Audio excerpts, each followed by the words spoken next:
stand at a crossroads. Perhaps every generation claims that it faces some unique juncture in history, but we are at a critical fork in the road.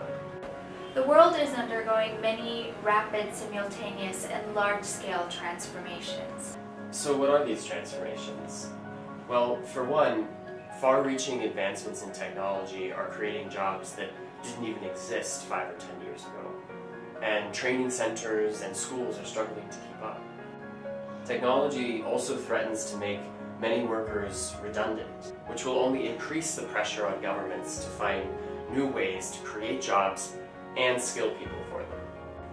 Global trade has also undergone a complete restructuring over the last 2 decades, and now complex cross-border supply chains are dominating production processes.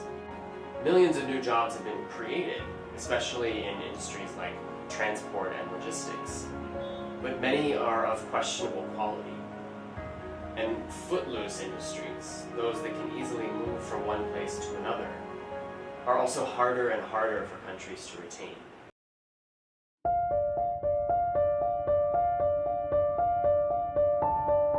What distinguishes the transformations we are seeing today from those in the past is the pace and the scale of the change. For instance, in the 5 years between 2008 and 2013, Facebook added 1 billion users. Google and FaceTime are not just names of a company and an app. We use these terms as verbs, which underscores the pervasiveness of technology and its impact on how we live, how we work, and how we think today. But in 1950, about 750 million people around the world lived in cities. Between now and 2050, China and India alone will add that many people to their cities. This kind of acceleration of change is unprecedented. All of these transformations coincide with climate change, which by some estimates could create up to 1 billion environmental refugees.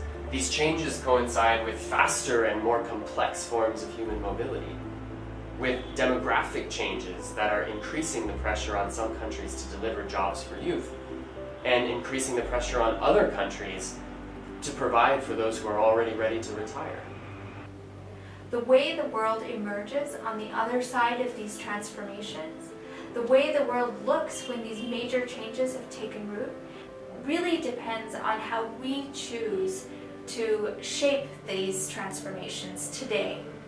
We must bend the power of these transformations toward the creation of more opportunity, more prosperity, and more equity through jobs. Our goal as a research institution is to help navigate these transformations and to provide real solutions, creating more and better jobs in the face of these changes.